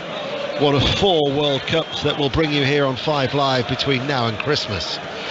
Benacer, the first of which starts on Saturday with the Women's Rugby Union World Cup. As the ball is played forward, we're looking to try and get Catalara in down that right-hand side. It goes out of play for a Milan throw, but there was that warning sign just before half-time, wasn't there, where Catalara forced the save from Kepa. Krunic really should have done better. In fact, that would have been a conversion in rugby union terms. That's how high he put it over the bar, but that's why Chelsea cannot afford to switch off, as Leao, good defending by Reece James. That's a good contest between the two. Yeah, it is, and Reece James needs to get a little bit tighter to him. Leao is that type of player that once he receives the ball in a bit of space and he can have that first touch forwards and then he's facing you up, is incredibly difficult to stop. So I think Reece James has to get closer to him when he receives that ball and not allow him to build up a head of steam. Matt Upton, who at the weekend will be part of 5 Live's Premier League Sunday when he's watching Arsenal against Liverpool. One of our offerings for another busy weekend of Premier League football. Champions League will continue next week. We will be in the San Siro on Tuesday, and we will be at Ibrox on the Wednesday. Rangers against Liverpool. Here, Chelsea still have the slender advantage from a Fofana goal after 24 minutes. As Benacer out towards Kalulu, back towards Benacer, closed down by Kovacic. Diagonal ball laid off by Dest, the right back to Tomori, runs forward. Touré, the left back. Leao tried to lay it off first time, stopped by James, feeds it forward to Sterling, keeps the ball in play, hits it early from the right hand side. There was Kalulu to mop up for Milan. 10 minutes into the second half then on BBC Radio 5 Live. We're with you through until 10:30 when Colin Murray takes over. Any reaction that we don't bring you from the final whistle till when 10:30 will be on the 5 Live Football Daily.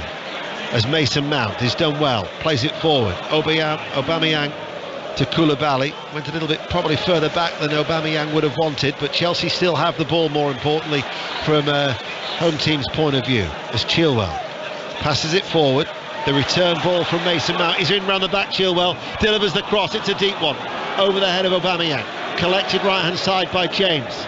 Sterling and Aubameyang wait, Aubameyang is there, and Aubameyang has scored. It just bounced off him from close range. It wasn't cut out by Tomori. Tomori hasn't made his point, but Chelsea are on course for 3, 2-0. Well, Tomori will be really disappointed with that from a defensive perspective. They've just got a little bit stretched in these last 5 minutes, AC Milan. It's a decent ball in from Reece James, but it's at the height where if Tomori approaches it in a better fashion, he was a little bit ragged the way he threw his right leg at it, he should be able to cut that cross out, and instead it just hits Aubameyang, who's right in the middle of the goal. I mean, he's literally 5 yards out, 6 yards out when he scores. It just hits him and goes in the back of the net. I mean, it's been good pressure from Chelsea, but Tomori will be really disappointed with that. It was James who had all the time in the world to deliver the ball, and Tomori failed to deal with it. And you think of all of that hoo-ha last week about why he wasn't selected in the England squad, and certainly this would have been an opportunity, because, well, you tell me, you're a central defender, isn't that basic defending? Well, it is. It's two things. He's a little bit eye on the ball, whereas for me, I think it's good to try and, get your body shape more in line with where Aubameyang is, and the key for him, the mistake is the body shape is all wrong, so he's not opened himself out, so really he should be able to side foot punch that ball away, but instead he's going with his right foot and just trying to flick a leg at it in mid-air, and he's missed it. So for me it's just the setup in terms of his body shape, awareness of where Aubameyang is. He's just got that out of sync and it's cost him. 2-0 then to Chelsea, and Aubameyang 2-2 now for him, and his first goal here at Stamford Bridge. They won't come much easier than that, Matt Upson. No, just nice easy height, throws a leg at it, doesn't need to do anything, just any kind of contact at that range and the ball's in the back of the net.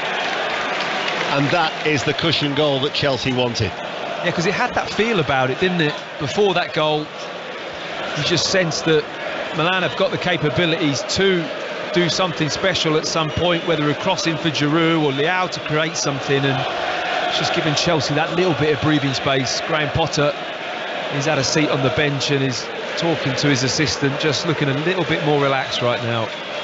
Corner kick to Milan, looking for a way back into this game.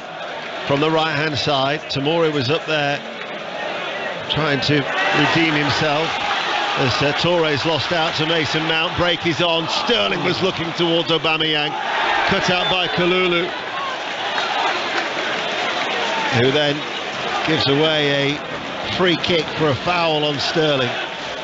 There's an important interception from Kalulu there as well, because Sterling really nicely gets his head up, sees that Aubameyang's running into the space and just try to feed that ball in behind the back four for Aubameyang to run onto, but Kalulu gets his body in exactly the right spot and just blocks that pass and then makes the foul after that to break up the play. Good defending from him.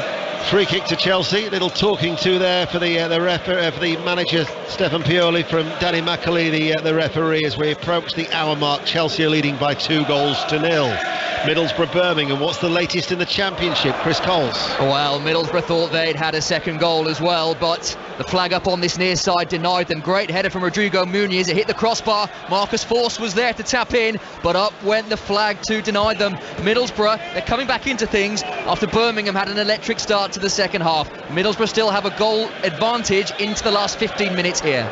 And a reminder that Manchester City, with 2 goals from Erling Haaland, are leading Copenhagen by 4-0. As here is Kovacic inside his own half. He turns 360 degrees and then passes the ball along the ground towards Chilwell.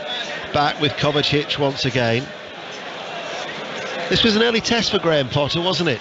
Bearing in mind that, you know, there was a real degree of pressure on Chelsea to get the 3 points.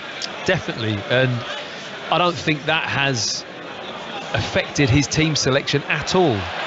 Do you? I mean, looking at the team he selected, he doesn't look like a team where you kind of really panicked about the result. I think he's still in that full process. Here is James, released on the right. James with a cross, Sterling on the volley, left-footed, running in, couldn't keep it down. Off-target goal kick, Chelsea still lead 2-0. But Reece James running away from Leao. That was an awkward one for Raheem Sterling. Left-footed volley. What was he, 10 yards out from goal? Goal kick. It was more the height of the ball, wasn't it? A little bit too high for Raheem Sterling to be able to get his knee over the ball and really punch it with his side foot. It's a great crossfield ball. Reece James in the space, and the Milan back four are looking a little bit ragged at the moment. Here is Sterling, edge of the area. Sterling into James. James scores! High right-footed into the roof of the net. Sterling with the assist, and Reece James on target. No way back for Milan now. Chelsea have surely secured the 3 points, and a crucial win here at Stamford Bridge. Chelsea 3, Milan 0. Well, there's absolutely no chance for Tatarusanu in goal for Milan. I mean, it's such close range from Reece James. He's been this spare player on the overlap for the last couple of occasions. They get the ball out to him really quickly. That's what creates the chance. The quality of the passing out wide to Reece James is absolutely spot on. His first touch is direct, and he's probably on the corner of the 6-yard box. There's a fair angle on this shot, but he sees this little opening in the near post, high up, and the ball rockets past the goalkeeper. It's a really good pass from Raheem Sterling. One touch, smashes it, roof of the net. Tatarusanu, he doesn't even react. It goes past him that quickly. It's a really good strike from Reece James. Reece James. There's been so much talk about Trent Alexander-Arnold of late. This is the man who's keeping Trent Alexander-Arnold out of the team. Well, he's got a good all-round game, hasn't he? You know, he might not be as creative with his passing as Trent Alexander-Arnold, but if you look at the overall package of the energy, the work rate, the defensive responsibility that he fills out, I mean, he's playing really well, Reece James, and like you say, he's just got that nod at international level ahead of Alexander-Arnold at the moment, and you can see why. Milan are going to be making a double change. Rebic is going to be coming on, and also Matteo Gabby, who's a young defender, and Conor Gallagher is going to be coming on for Chelsea. But this has been a very good performance from Chelsea. You think of the chances that they created in the first half, but not only that, they've limited Milan. I think Milan, that best chance for Krunic on the stroke of half-time. But at the minute, Chelsea look like a threat every time they're coming forward. Aubameyang and Sterling trying to link up. And as you say, this Milan defence has to hold firm. Yeah, they've got to get together, because and I know it's a bit kind of injury torn, isn't it? Probably four starters, including the goalkeeper, really, out of the usual back five, are missing. So you can understand why it's now into this second half and looking a bit under pressure, as there looks to be multiple changes, and you're struggling with them stickers a little bit there, Den, aren't you? There's many things I can't do. I can't multitask. Catalara is coming off, so Rebic has come on for Catalara, so the young Belgian comes off, and then we wait for Gabbia, but it's going to be a double change as well for Chelsea. But first of all, Gabbia is going to come on for Krunic. So it's another defender, but it's a midfielder who comes off, and now we're going to have a double change for Chelsea. Jorginho is going to be coming on, and also Conor Gallagher. So Aubameyang is coming off. He'll be replaced by Conor Gallagher. His first goal at Stamford Bridge. Aubameyang 2 in 4 now, and Gallagher, who of course opened his accounts against Crystal Palace. The smiling Aubameyang gets a handshake from Graham Potter, and then the other changes like for like, with Kovacic coming off and Jorginho, the Italian international, coming on.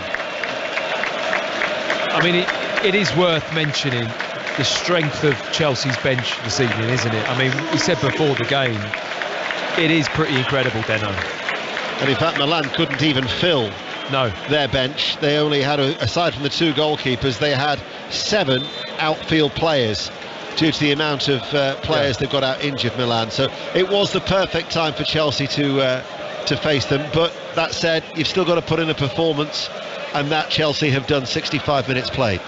They've done that really well, but I'm looking at the bench. I mean, Cucurella, Havertz, Azpilicueta, Gallagher, Ziyech, Broja, Chalobah, Pulisic, Jorginho, Mendy, all on the bench.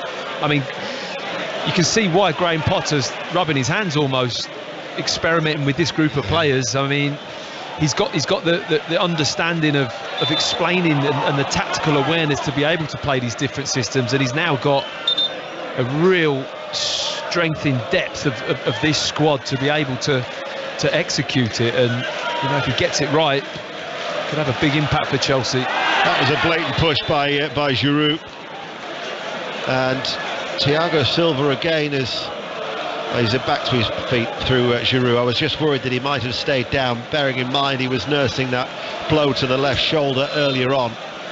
The worry for Milan, another goal would actually equal their heaviest ever away defeat in the Champions League, which was 9 years ago when they lost 4-0 at the Nou Camp. Here they're 3-0 down. Chelsea have been very, very strong. Jorginho. Wolverhampton Wanderers at home on Saturday. The return in the San Siro, and then other home games against Villa and Brentford. as Gallagher goes on the outside. Touré dives in to win the ball. Benacer tries to bring it away past Loftus-Cheek, but Loftus-Cheek breezes past him, and Chelsea are back in possession. And then it was a lapse in concentration by Loftus-Cheek, but he recovered to pass the ball back towards Thiago Silva. Chelsea, though, looking good. James down towards Gallagher. We're midway through the second half. You're listening to BBC Radio 5 Live. And because the supporters all stood up right in front of us, unable to tell you whether it was out for a throw. Yeah, here's the throw, full rep for Chelsea, which James will take. Gets it back from Mount. Back with Jorginho.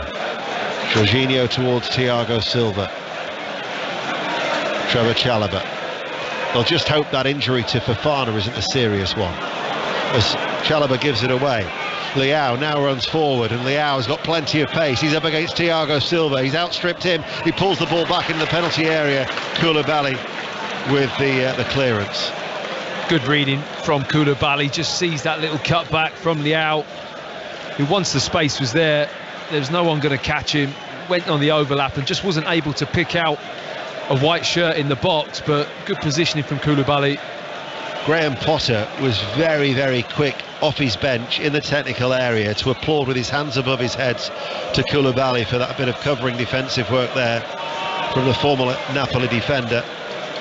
Noticed he did that a lot against Salzburg as well when I was watching that game, Graham Potter. Yeah, well, I think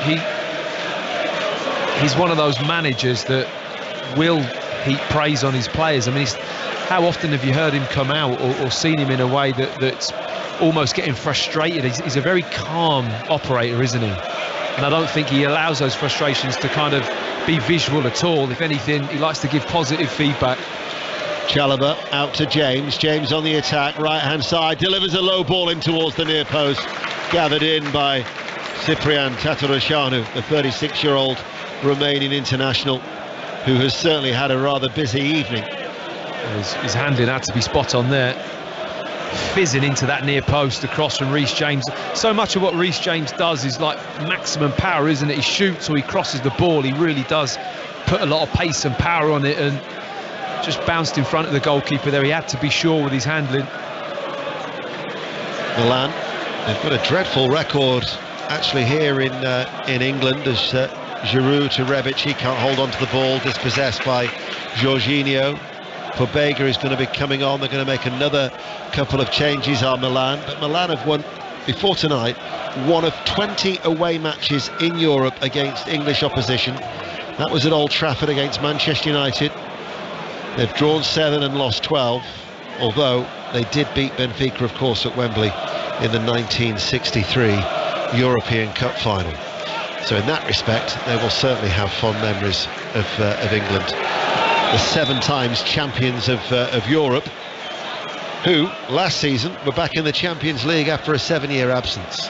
Pobega and Brahim are going to be coming on. Now, Brahim Diaz, formerly of Manchester City, as there is a free kick, and was that Thiago Silva who's just been shown a yellow card? It was. Yep. So for a foul on Leao. Well, it had to be, didn't it? Just too quick for him in that moment. I mean, the pace of Leao has even caught him out, whose performance, I know I keep saying about it, but it really has been a top centre-back masterclass at times from Thiago Silva. Free kick for Milan. Benacer to take it, flicked away, runs off Giroud, out for a goal kick. Another goal at the Etihad. Alistair Bruce Ball. Manchester City have a fifth. Julian Alvarez side-footing home from close range. Jack Grealish must take a lot of credit. Picked the ball up just inside his own half. Went on one of those powerful driving runs, taking on defenders, slipped it wide to Riyad Mahrez. Mahrez crossed it in. Alvarez stuck it home. Manchester City 5, FC Copenhagen 0. 2 familiar figures here. One of them used to play for Manchester City. Brahim Diaz got frustrated with a lack of opportunities after it arrived from Malaga. Only 15 appearances in total. He went off to Real Madrid for £15 million, and he's now in his 3rd season on loan at Milan. So he comes on for Leao, who I think we've fair to say, well, I sounded like Sean Connery then. Well, it's fitting. Fair to say, for sure. That you've been impressed with Leao. Yes. Very impressed. No, he's been great. Leao, he's been the one threat that you'd say is going to change the game, because Milan haven't been in this game in terms of overall dominance and creating chances, but he's their one player that was capable of doing that, and he's just been brought off because, I mean, whether or not they're just looking at it thinking they're just going to keep the legs fresh. They've made a lot of changes in the defence as well. And I think they've just been overran, Milan, in this game. Chelsea physically look very, very good at the moment. The other two changes, and a nice ovation for Olivier Giroud, a former Chelsea player, as he's been replaced by Divock Origi, the former Liverpool striker, who's been struggling this season. He's only played 1 in 7 of late due to an inflamed knee. So, in fact, his 4 substitute appearances have been for a total of 81 minutes thus far. So he is on Divock Origi, and Tommaso Pobega has come on for Benacer. As the other thing for Chelsea, the nature of this scoreline 3-0, is that they are now in a position to make changes, and it's going to be Broja coming on and Kai Havertz as well. So a double change to be made by Graham Potter. It's finished. Kilmarnock 2, St Johnstone 1 in the Scottish Premiership at Rugby Park. Saints getting a goal back, but a second win of the season there for Derek McInnes' side. Kilmarnock 2, St Johnstone 1 is how it finished. I'll run through all the scores in the Championship when they're all in, but Stoke City have equalised at Burnley. It's Burnley 1, Stoke City 1, and this just underlines your point about the strength and depth for Chelsea. Oh, for sure. I mean, you're now bringing on Havertz, and a player that I want to see more on the pitch in a Chelsea shirt, and that's Broja. I think he's quite an exciting player. Whether or not he has the quality to really crack it at this club, I'm not too sure, but I'd like to see him play a lot more to really define whether he has or hasn't, because he's got something about him. He's very raw, he's very powerful, quick, and I think he's a real handful to play against. Whether or not he would score enough goals, you'd have to wait and see, but for me, he's quite an exciting young talent, and he's just coming on fresh. And if I was a Milan player, I fully have to be aware of his movement for sure. So Mason Mount has come off for Kai Havertz, and Nemanja Broja has come on for just his 9th appearance, the Albanian international. And we have, a quarter of an hour remaining, and Chelsea are leading by 3-0. He's still actually yet to score for Chelsea. Quite nice for him to get one in the Champions League, wouldn't it, here at Stamford Bridge, to open up his account. As Milan play out from the back, Pobega with his fair hair cut out, but then wins it back as it comes back to him quite quickly. Toure loses the ball, and it's put out of play by Trevor Chalobah. He's done well as well, Trevor Chalobah, coming on off the bench as a centre-back in a big game against AC Milan. He's been very steady, done his job well. 15 minutes then remaining. Matt Upson with us here on BBC Radio 5 Live. We'll be joined by Asmir Begovic with Mark Chapman to take you through until 10:30. The 5 Live Football Daily will have as much reaction as it possibly can from tonight's matches in the Champions League, with Manchester City leading Copenhagen 5-0, and a disappointing night for Celtic, who lost 3-1 away to Leipzig in the earlier game. But Chelsea would have been really up against it had they not got the 3 points. But to be fair, they've delivered what they set out to do. It's been a very convincing performance so far. I think Graham Potter will be thrilled the way his players have adapted, and the amount of substitutions and changes, and they look to be functioning pretty well at the moment. Maccabi Haifa have got a goal back against Juventus in the Champions League, and Dortmund are now 4-1 up away to Sevilla. Sevilla 1, Dortmund 4 in Manchester City's group. Manchester City 3 wins out of 3, though, will be sitting pretty at the top of Group G. A breezy night in West London. This group is certainly all to play for as far as Chelsea are concerned. Chelsea will be moving second ahead of Milan in Group E, but you'll have 2 points that are separating Salzburg on 5 to Dinamo Zagreb, who are bottom. So on 3 points. The ball is hit long, headed away by Thiago Silva. Rebic, no change out of Reece James. You've raved about Thiago Silva, but Reece James has been equally impressive, hasn't he? He has, yeah. Very, very good. You've raved about him a little bit, Deno. He's a favourite of yours, is he? Yeah, I quite admire him. Yeah, yes. I agree. I think he's performed very well. I like the way he's arrived.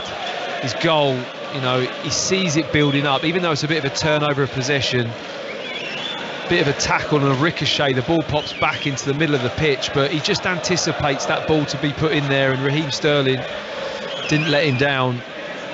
And he's very powerful, and he puts a lot of power and pace behind all of his crosses and shots, and makes life difficult for goalkeepers. Thiago Silva lays it off first time with a forward ball towards Loftus-Cheek. Raheem Diaz was there rummaging for the ball.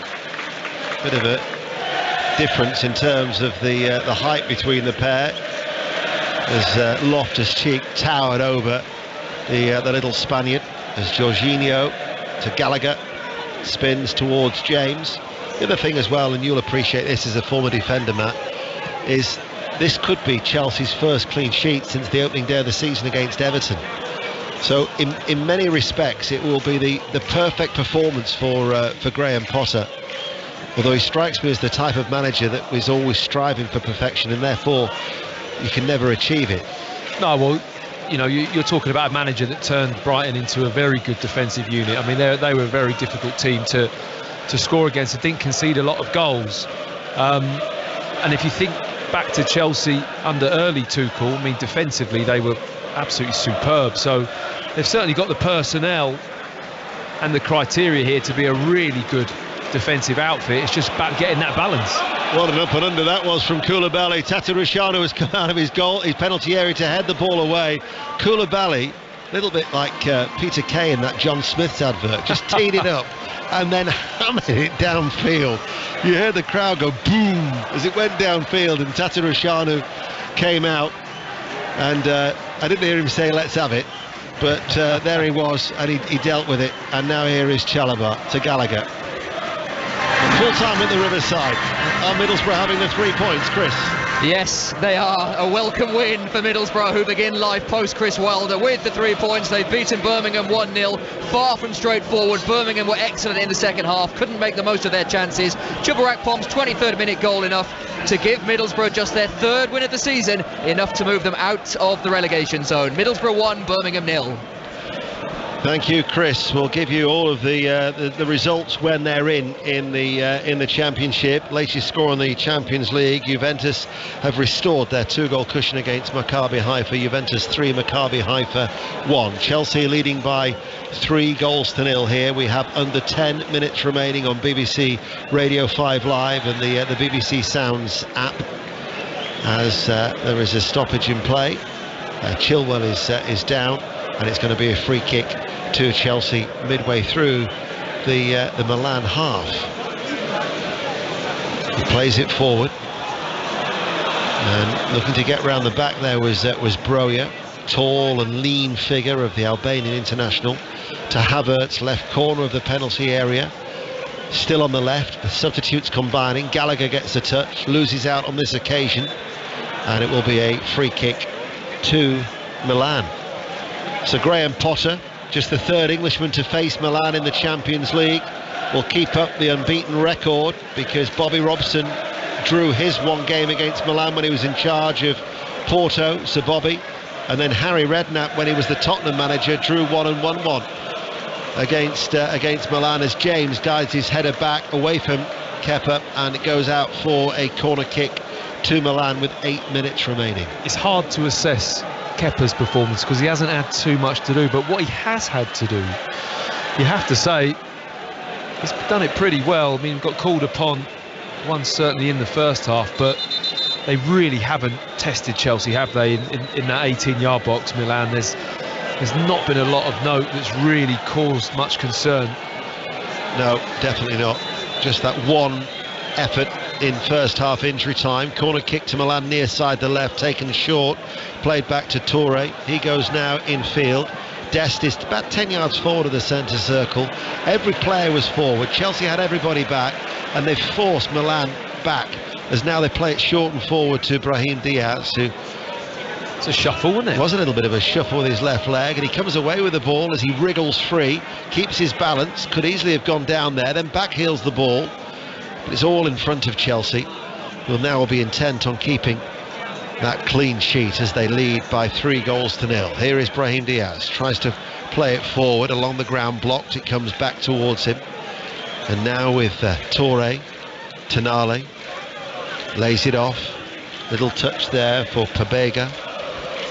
Burnley 1, Stoke 1 is how it's finished at Turf Moor in the Championship. A patrolling Pioli in front of us with his arms folded. A little bit of a baggy grey suit with his white pumps, his bald head gleaming off the floodlights. Will no doubt be plotting. So from a patrolling Pioli to a plotting Pioli for the return at the San Siro next week as he goes in search of points. I can tell you like them pumps, don't you? With that grey suit. Hey? You'll be searching them later, won't you? Be on the wish list for Christmas. Here is ball out from the back from Gabbia, headed away by Chalobah. I've got to say, I wasn't looking forward to tonight in this temporary commentary position, but I've made a point of enjoying myself. I'd say you've made a point of letting everyone know that we're in a bad position. Hey? You've only mentioned it 8 times. Yeah. Don't worry, we'll be back in our usual spot for the Saturday 3 o'clock game against Wolves, to be followed by Brighton against Tottenham Hotspur. Swansea City have completely turned it around at Vicarage Road, and in the 98th minute, Swansea City are leading at Vicarage Road. Watford 1, Swansea 2. A blow for Bilic, as Chelsea have a throw on the right-hand side. Hull have beaten Wigan 2-1, that's the result. So we're waiting for the games at Rotherham, Watford and Preston North End to finish, and then we'll have the full complement in the Championship. You're listening to BBC Radio 5 Live. We're with you through until 10:30, then it's Colin Murray. But this game is just meandering a little bit now, with Chelsea leading by 3-0. Yeah, I mean, you do get quite a good feel for the game sat here, though, don't you? I mean, I know you don't get the height of being able to see the whole picture, and you get a better viewpoint of the choices that the players make when you're higher, but you're really in tight with the action here, and you get a lot of the feel from both benches, don't you? You certainly do. Ball forward from Toure, dealt with by Chelsea's defence. Loftus-Cheek plays it out towards Broja. He's continued his run. Broja gets a lucky bounce off Gabbia. He'll run forward with the ball instead to Havertz, 30 yards out from goal, central position, back towards Gallagher. He now goes square to Jorginho and passes the ball towards Chilwell. There's an inverted left back high up the pitch. Gallagher now towards James. Both full-backs, or wing-backs really, are pushed very, very high there for Chelsea. Jorginho chips the ball forward. Loftus-Cheek left it to Havertz, and Milan were able to clear the ball away. It's finished Rotherham 1, Millwall 1 in the Championship, as we go back to Manchester City and Ali. Full-time whistles blown in the pouring rain in Manchester. 3 wins out of 3 in the group for Manchester City. They've beaten Copenhagen 5-0. Haaland got 2. He definitely would have had a hat-trick had he not been substituted at half-time. Mahrez from the penalty spot in the second half. Alvarez added another. Absolutely one-way traffic. City 5, Copenhagen 0. Still those 2 latest scores in the Championship. Swansea leading 2-1. Preston still leading West Bromwich Albion by 1-0. So West Bromwich Albion will be, as far as the Championship is concerned, in the bottom 3, with Huddersfield and Coventry City. Although it's a little bit harsh on Coventry, because they've got about 3 games in hand down there at the bottom. Anyway, play continues. Koulibaly storming out of defence, out to Chilwell, far side the left. 3 minutes of normal time remain. So whilst it's finished there with Manchester City 5-0 winners against Copenhagen, I would think we could have another 4 minutes of added on time with the amount of substitutions that have taken place in this second half. The referee just blown the whistle early there at City then, just seen enough.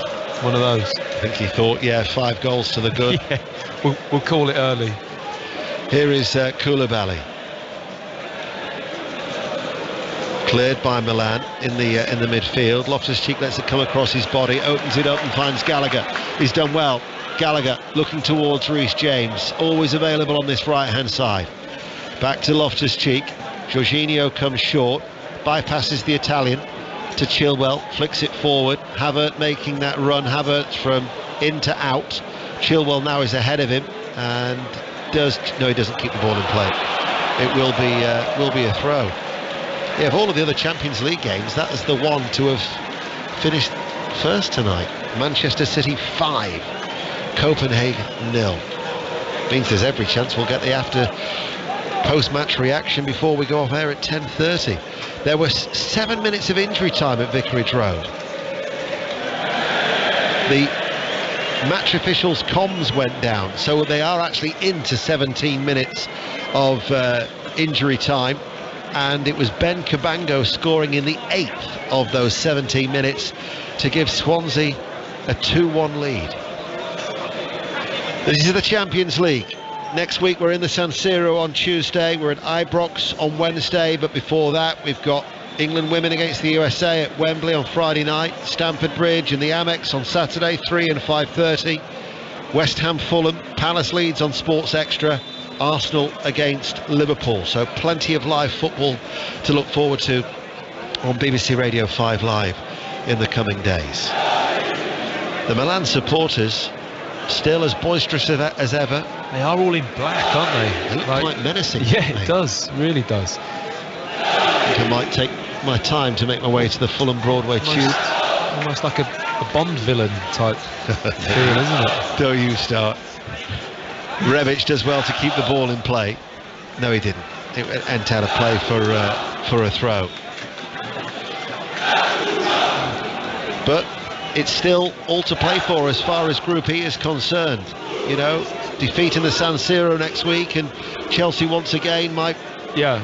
But at least they're back in the mix, because they could have been cut adrift. Oh, they're right in the mix, and they'll take a lot from this performance, and you'll wonder where Milan will go with it in terms of mentally how it will affect them, because they've been well beaten here this evening.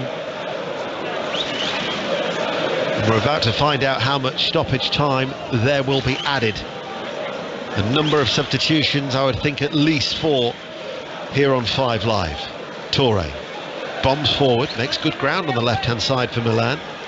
This is Origi. I think the fourth official's had enough. He's got the cross comes in from the right. Origi's looping header heads over. No way is that 2 minutes of added on time with the amount of substitutions that have been played. No. But that's what we've got anyway.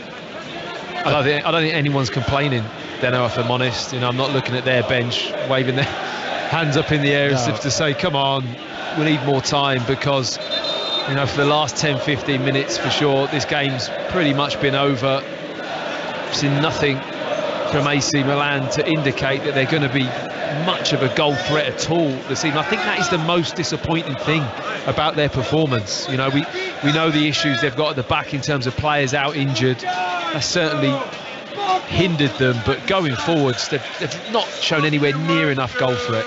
Yeah, I mean, Ibrahimovic is going to be out until to the new year with that knee surgery that he had in May, but they're missing Theo Hernandez, a left back, Messias, who's a forward mainly on the right, the goalkeeper Magnon, Florenzi's out with a hamstring injury, Salamaca's attacking midfielder, Calabria went off with a problem at the weekend. It was his hamstring. He's a right back, so it's primarily they're missing defenders, and yet with the exception of that Krunic opportunity, they haven't really tested Chelsea enough.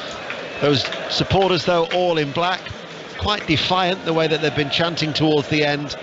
But for Chelsea, this is going to be the perfect win in the Champions League for Graham Potter, as the Milan supporters now bounce up and down in unison, and they will travel to the San Siro next week, certainly Milan will be mindful, one would imagine, of this Chelsea side, because Graham Potter will have a number of options at his disposal. Well, it's hard to prepare as well, isn't it? When you think from Milan's perspective as to what kind of formation you're going to face and what players you're going to face. There is the full-time whistle, and it is the perfect night for Chelsea. Their first clean sheet since the opening day, but more importantly, the 3 goals have yielded 3 points, which means that as far as Group E is concerned, they are right in the mix. And it was a thoroughly deserved and dominant performance, Matt Upson. Yeah, I completely agree. I thought, the first 10 minutes of the game, Milan started very brightly. Chelsea were a little bit unsure about how they were moving, keeping hold of the ball. It didn't look quite as smooth, but once they got into their rhythm, got a bit of confidence, felt their way into the game, it was just apparent that Milan weren't really going to damage them, and Chelsea had the capabilities of causing problems, certainly in the 18-yard box from set pieces in that first half, and scored a goal off the back of it. But overall, Graham Potter must be really pleased with the way the players have adapted to his changes and to his team selection so far. So the goals for Chelsea, Wesley Fofana in the first half, and then in the second half, Aubameyang and Reece James. And it's finished. Chelsea 3, Milan 0.